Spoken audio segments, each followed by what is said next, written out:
This is all wrong. I shouldn't be up here. I should be back in school on the other side of the ocean. Yet you all come to us young people for hope. How dare you! Boring.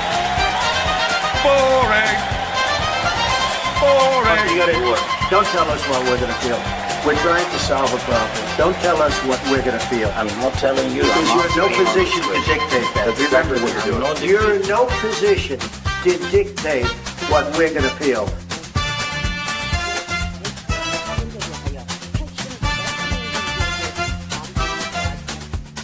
I call again for an immediate ceasefire in Gaza, the return of the sausages, the hostages. Greetings one and all, Lembit Öpik here on Lembit Öpik Live on Unprecedented TV. Welcome to the show where we try to give you the facts and our opinions, but now the two shall meet so that you know when I'm giving you my point of view, and I trust you to be smart enough to work out your own. Do please like and subscribe on our YouTube channel. Thank you to all of you who have done so. We're really wanting to put a couple of noughts on the number of subscribers. And the more that you subscribe, it doesn't cost you anything, the more we can do on the shows. And we have a fantastic lineup. And indeed, my guest today is one of our co-presenters, Marilyn Hawes. I'll be talking about her in just a minute. What's the subject matter then? Well, toxic masculinity. It's a phrase that we hear a lot, especially in Parliament, from politicians who think they've got it all sorted out. They want to stop violence against women and girls. And they're fighting the good fight to stop domestic abuse. There's one small problem with that. A very large proportion of domestic abuse is against men and boys. So why aren't they talking about those as well? Why is it always about women and girls? Somewhere between a quarter and a third of all domestic abuse goes from female to male. You may not think that from the reportage, the coverage, and the relentless commentary about this in the mainstream media, and also in series like Adolescence, which goes on about toxic masculinity, whatever that is, and we'll talk about the definition in a moment. I put it to you that this is discrimination against men. Worst of all, it's discrimination against victims of domestic abuse. It makes me rage when I watch the mainstream going along with ministers like Jess Phillips, who apparently is responsible for stopping violence against women and girls, and they never or almost never seem to question the fact that men and boys are victims too. Why? Maybe it's because the narrative doesn't work. How can you be toxically masculine if you're also a victim of abuse? Lots of problems there. I put it to you that the reality here is that we should be stopping abuse, not abuse against women and girls, not abuse against men and boys for that matter, just abuse. Because if you're a victim, it doesn't matter what your gender is, it's wrecking your life and probably the lives of those around you, especially if there are children involved. And it makes me angry. Luckily, we have somebody who isn't just a friend of Unprecedented, but one of our co-presenters. It's Marilyn Hawes. Marilyn, good to see you. How are you doing? I'm fine, thank you. Lovely to see you. Well, I had the idea of having you on because we relentlessly see this monologue about women and girls, and even if people are watching this from the archive instead of live, they're probably hearing the mainstream colluding with politicians to imply that abuse is something that's done to females. Now, I know that makes you pretty angry. It does make me angry because it's actually discrimination, and discrimination in this country is supposed to be against the law.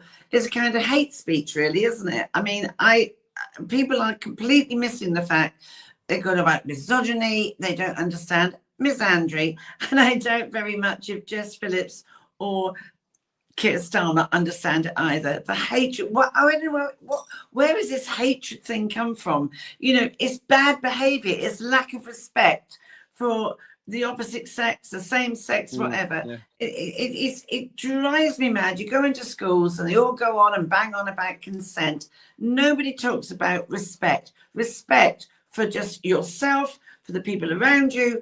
It drives me mad. And this thing about misogyny, you know, there are boys that are badly behaved. There are girls that are badly behaved. They also have bad role models And I've been in schools where I've heard hideous things come out of girls' mouths, and they pulled them up for it. And I said, this is unacceptable. Same for the boys to the girls, blah, blah, blah. I go to senior management and they go, oh, well, that's what it's like here. I tell you, you know what? I've said it before to you, Lembit. A fish rots from the head down. If a head teacher isn't on top of this, then it goes through the whole school. And too many people in schools these days are woke. Teachers have always been woke, but they're more woke than ever. Okay. And it drives me insane because none of them are teaching respect. And a couple of definitions there before you go further. Define misogyny and define misandry. It's all about hate. I really don't like the word. Well, I mean, it is a hatred, misogyny, a hatred of women and girls, right? Where the boys or men think they're better. Misandry is a hatred of boys and men because the girls think they're better. And this drives me insane because none of this is necessary. I don't understand this thing about the battle of the sexes. Do you know what? I honestly think all this comes from women's lib, going back years where women thought, oh, look at us do this, look at us do that. Oh, yeah, look, we can be a man. Well, why do you want to be? Why can't you just be feminine and bring the best out in a man who wants to protect you, look after you? I'm not talking about control. That's completely different. I'm talking about a man who, I mean, like all that stuff. I like all that sort of like a man that smells nice. I like to smell nice. I like to look like a lady. I like men that do gentlemanly things that, you know, what's wrong with that? It's really nice. And in return, the man gets something off the back of that. And it's all being destroyed by women's lib. Honestly, I do truly blame the women. And I don't care if women don't like it. It's true. When women's lib came on the table, I feel sorry for men and boys. They're lost because they don't know what their role is because women have destroyed it. By not wanting to be female and not wanting to enjoy those things that a man can bring that makes you feel extremely special. Well, I want to talk about, just before we go further again, I do have to say that you won a great victory because I wasn't sure if fish do rot from the head down, but it turned out that you were correct. You're absolutely right. And on another show, and if you're looking through the archive, you'll find it. We got this. If we found a fishing bait company, what would you believe it's called? Starmer Baits. Starmer Baits, giving you the edge. Established 1976. Fish rots on the head down, Marilyn. There you go. There you go. You owe me a drink because you said, where did you get that from? It's true. It's so true.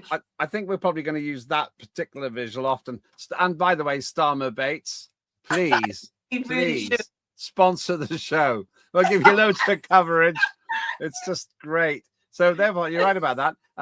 Anyway, just in terms of the whole situation, it does seem to me that there's a massive hate campaign against masculinity. Caution, toxic masculinity. This phrase, which is alliterative, rolls off the tongue, sounds like it means something. Terrible. Toxic masculinity. You hear it in government, you hear it on television, you hear it in the mainstream media, you hear people talking about it. And you used an interesting word, the emasculation of men. In other words, the making of men to feel impotent in some way, to be not masculine in a sense. And this whole toxic masculinity thing seems to be all about that. What does the phrase mean? Well, it means men who are aggressive to women, who are violent towards women, who are controlling with women, who are gaslighting women, who are coercively controlling women, who are basically domestic abusers. And of course those men exist, but so do the women. There's plenty of men. I am so looking forward to my show on Friday when I've got Mark Brooks on, who is the chairman of Mankind, the only charity in the country that supports men who are being domestically abused. And they are, and I think they are in equal proportion to women who are. And don't tell me, I get really annoyed when women go, oh, you know, men are more violent. I have seen horrendous injuries done by women to men, by really diminutive women who look so cute and sweet that you wouldn't think they could throw a pass of butter, but they do, and they are unbelievable. I mean, I was talking to a barrister 2 or 3 years ago, and he showed me this photograph of this gorgeous girl who was about 5'2", long blonde hair, looked absolutely lovely. I went, what's she in court for? Is it where she's just pushed her boyfriend through a plate glass window and he's been in intensive care for the last 2 or 3 weeks? I went, you must be joking.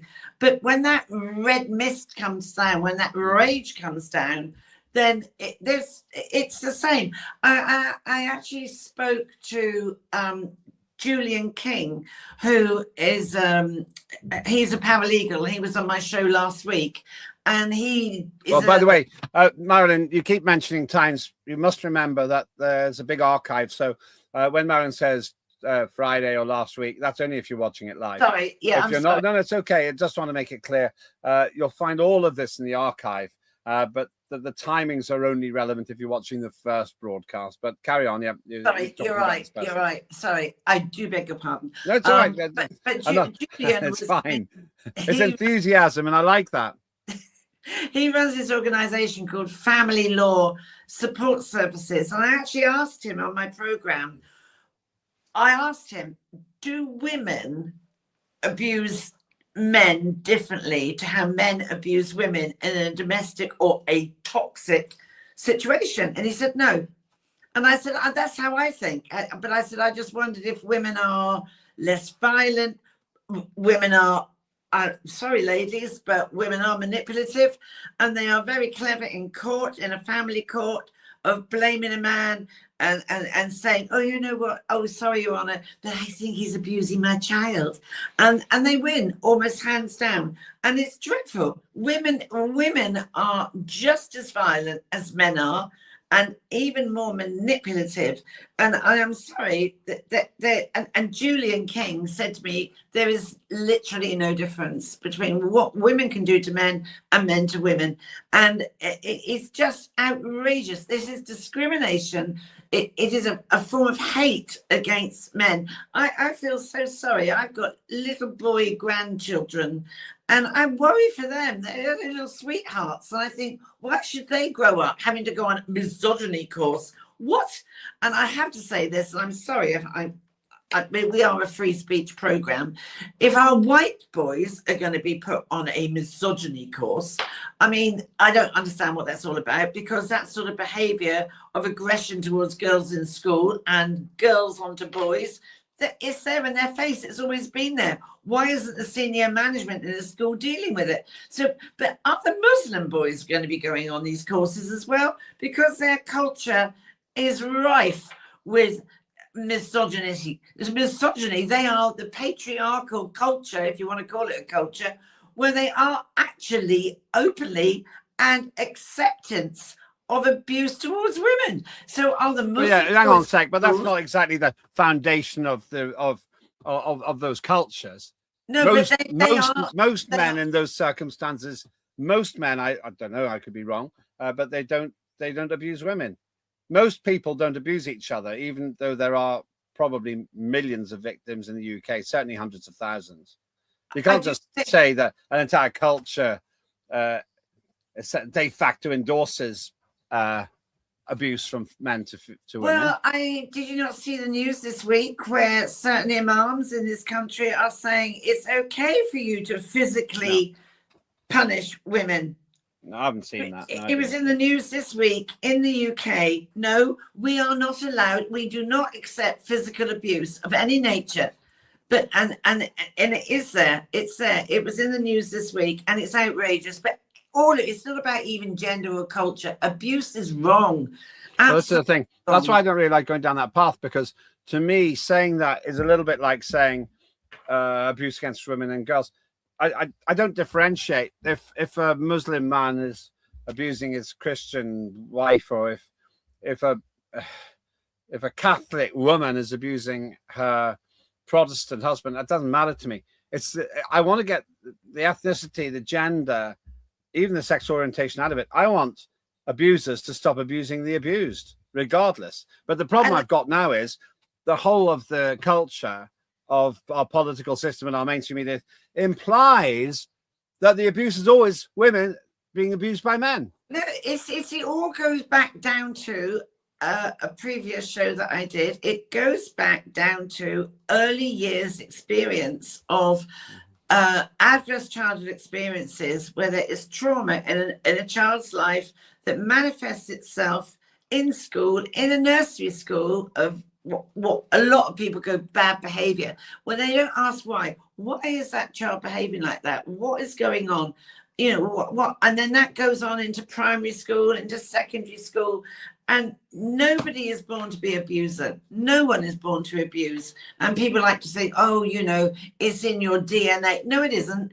It's to do with trauma in the early years that broke neural pathways, that distorted the landscape of the brain. It comes out into behaviors, and we need to be better parents. But aside of that, there is no room for saying all this stuff about men being I feel so sorry for men and boys, because they're not allowed to be men anymore. They're frightened of being frightened of masculinity because they might be knocked back for it, and it's so wrong. The team had a quick look, and we can't find the references you're saying about the Imam. It'd be interesting to do a show on that at some point in the future. But it's there. Okay, we can't find it in time available, but we've found plenty of Muslim men who said it's not acceptable. But even once again, I don't. But for me, the thing, Marilyn, is my issue is that I don't want to categorize abusers as all white men. That's my point. No. I want to categorize abusers as people not having a gender and ethnicity, but a mindset. Whatever the mindset comes from, wherever it comes from, it's the fact that those people are willing to abuse somebody else, and all we hear about pretty much in politics is an end to violence against women and girls. That's what we hear. It's absolutely dreadful. It should be an end to violence and abuse against human beings. I mean, but also it starts with, I mean, if you're looking for clues in the early years, if you look at people who abuse, they are controlling, they know how to target the vulnerable, even at a very young age. And they do begin, and I've been into lots of schools, in primary schools, where it starts off with an abuse of animals and insects, because it's all about control. That absolutely links into any form of abuse. But whatever, we have to be, it goes back to the early years, it goes back to parenting. If we want to absolutely try to diminish any form of abuse, we have to be better parents. Okay, hold that thought, because we need to go to a quick break, and after the break I want to talk about what I think is a very disturbing decision by some award ceremony to fate a program which seems to reinforce the concept that it's boys that are the problem. In the meantime, just let's remember we've got another great show. It's Tim Scott Uncancelled, and he reviews the stories that you may not have seen in the media. Tim Scott Uncancelled.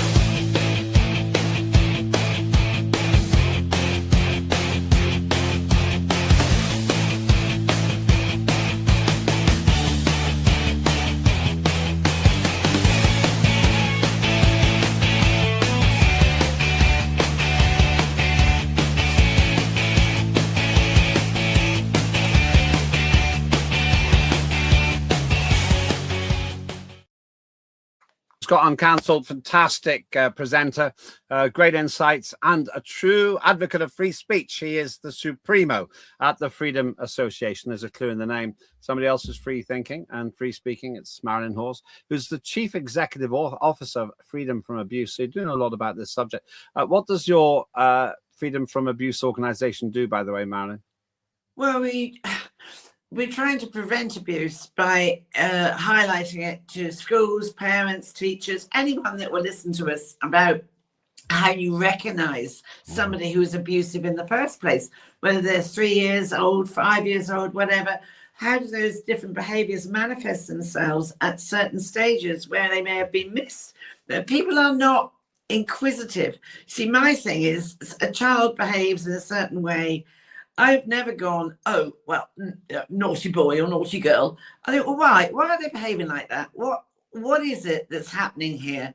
And so much of it goes back to parenting. So, as I say, no one is born to abuse. But that aside, what annoys me is we do have abuse. We do have abusers. We need to reduce it.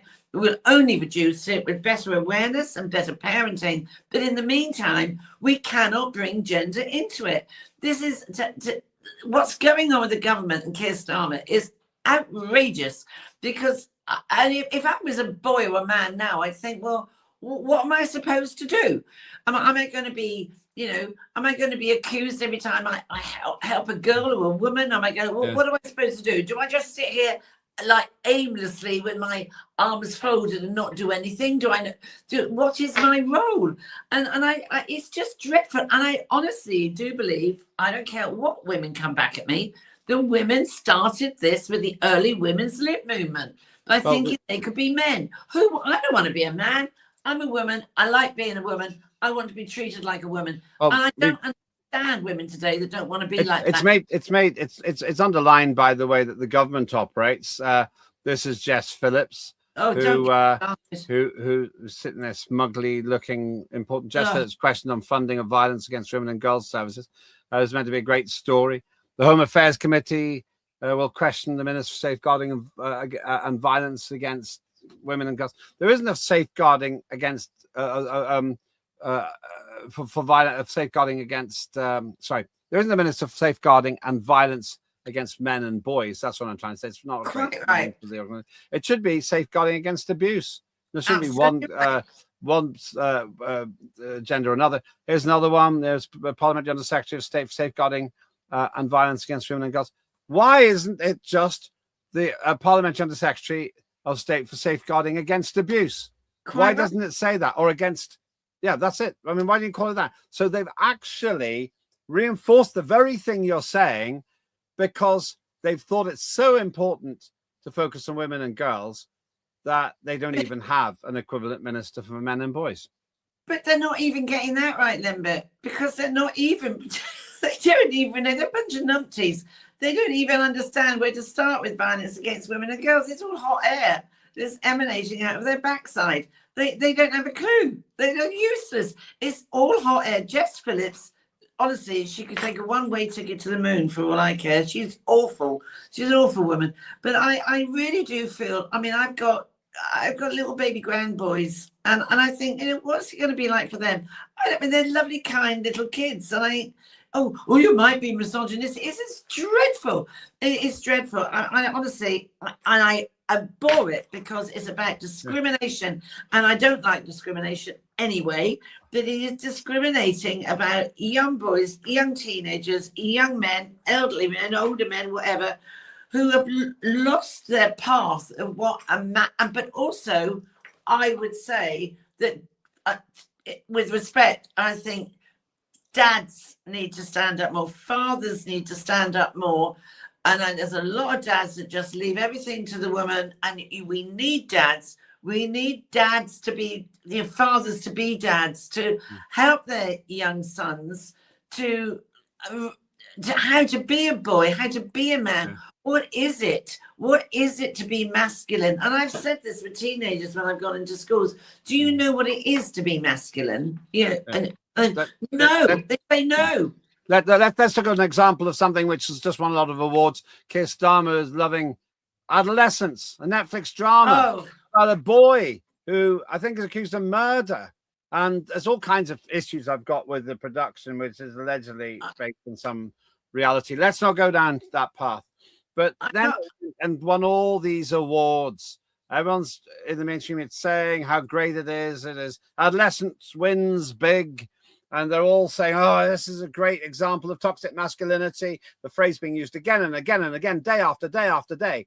Now, I am concerned about that, because there's no equivalent in the other direction. You get films like Misery, where a woman contains a a man who's basically had an accident and won't let him go. But by and large, this has been pushed around by the Labour Party, by lots of other politicians, as an example of toxic masculinity. And I loathe that because it reinforces exactly the stereotype. It discriminates. It makes abuse a sexually discriminating policy when it should be about mindset, not gender. It is mindset, not gender. I refuse to watch it. I thought that award was despicable. I will not watch it. I read what it was about. I was like, I'm not watching it. I just completely. I don't go down that route whatsoever. It's dreadful. And this is a head. This is a prime minister who goes on about hate speech, and that's exactly what's happening. You know, and that sort of thing, like adolescence. People that have watched it, and that it like drip, drip, drip. It sort of soaks into your psychology, if you like, and then you come out. Oh yes, I agree with that. I won't watch that. I will not watch stuff like that. I refuse to watch it because I knew from the start it was discriminatory and it's completely unbalanced. It's designed to be. They might argue, oh well, it's not meant to be. It's meant to be drama, but no, it's been endlessly promoted as some great political statement.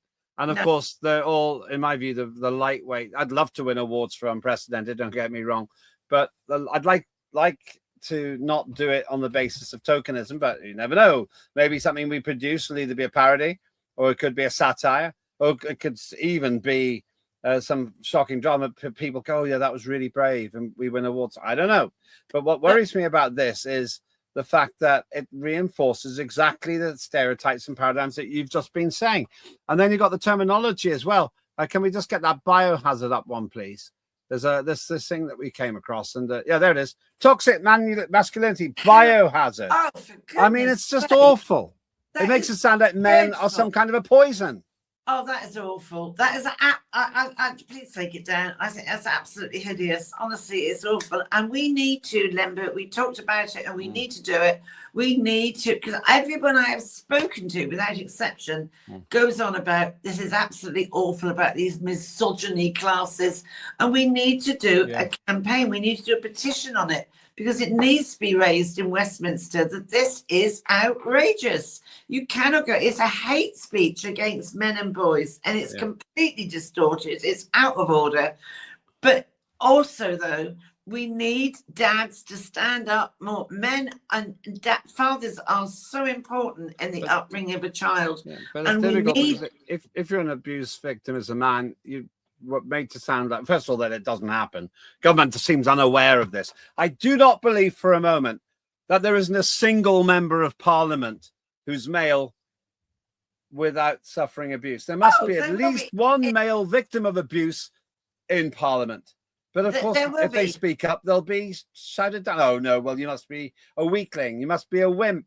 You're stronger than her. Why would you let her do that? All the rubbish you hear. I used to have an awful lot of male abuse victims coming to my surgery when I was an MP because they knew I was sympathetic. They knew each other. They encouraged their colleagues their friends to come to see me. And the stories were horrendous. And as you say, it's not about strength, because a man could often snap their abuser in half. But it's not about that. And often I think that the abusers, whether male or female, is incredibly strong because the abuser is broken in some way. They're reliving some kind of a trauma through their violence. And it doesn't have to be physical. It can be financial, coercion, all kinds of things. And I think, Marilyn, what we should be doing, I'm talking and involving this one, I'm talking with you now, is we should take a stand here on Unprecedented, because there isn't a single station anywhere in the world that I know of that challenges the sexual discrimination of abuse. It's disgusting. It's absolutely disgusting. And I think Unprecedented needs to do a campaign, a petition on this, because it has to happen. You can't you can't go on. You can't be allowed to happen. I mean, Keir Starmer needs to be absolutely exposed on this. Jess Phillips is a disgrace.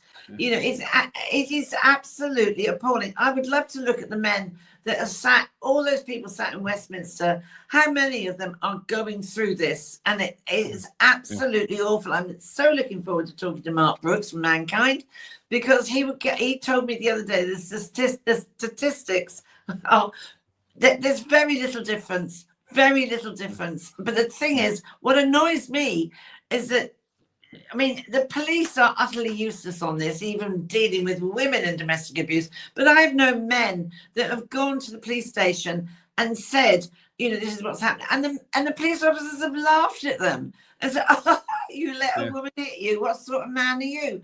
And that is in like 2025, that was still going on.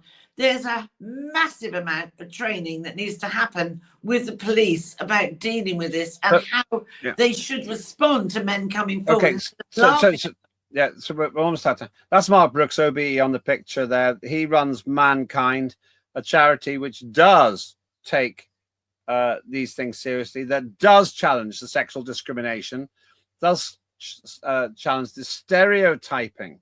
Oh, that when you say abuser, it must be a woman. When you say abuser, it must be a man. When you say abused, it must be a woman.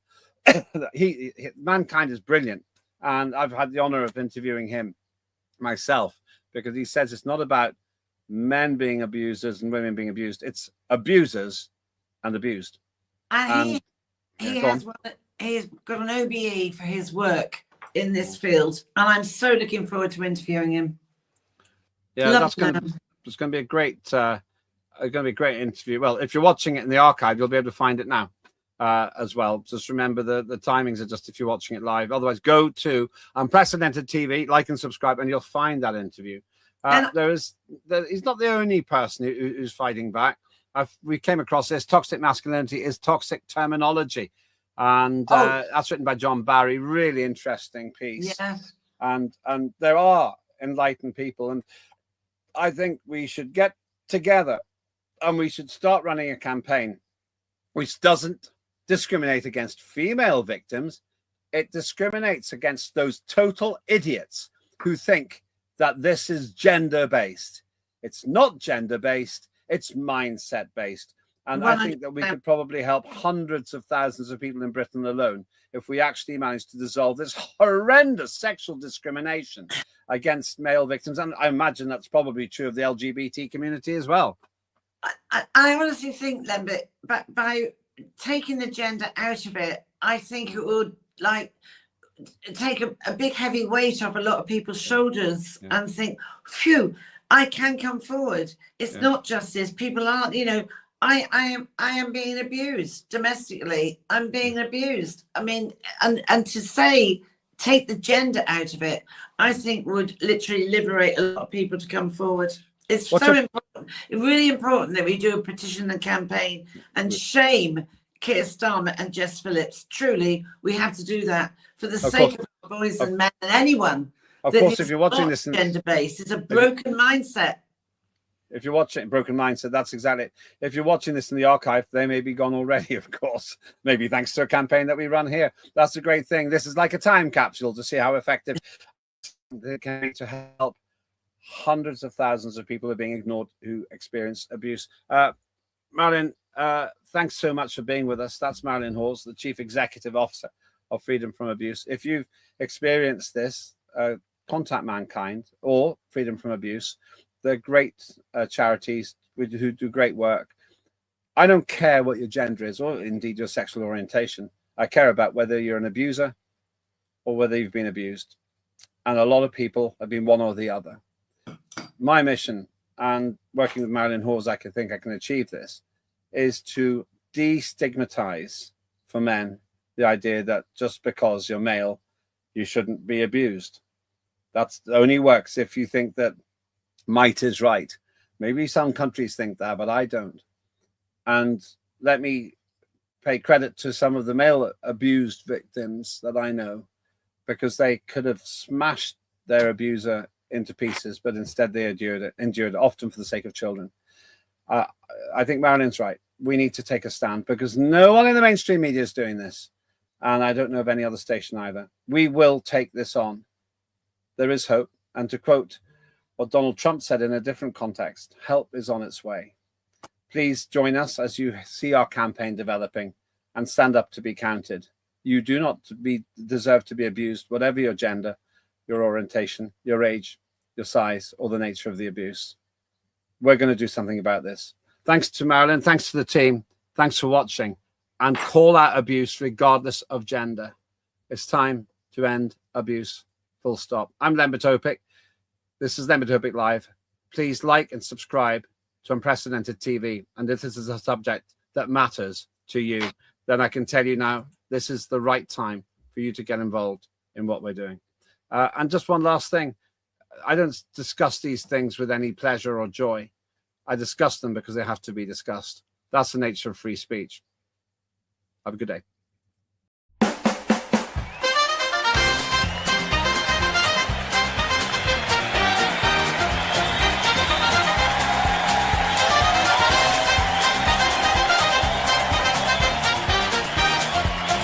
Immediate ceasefire in Gaza. The return of the sausages.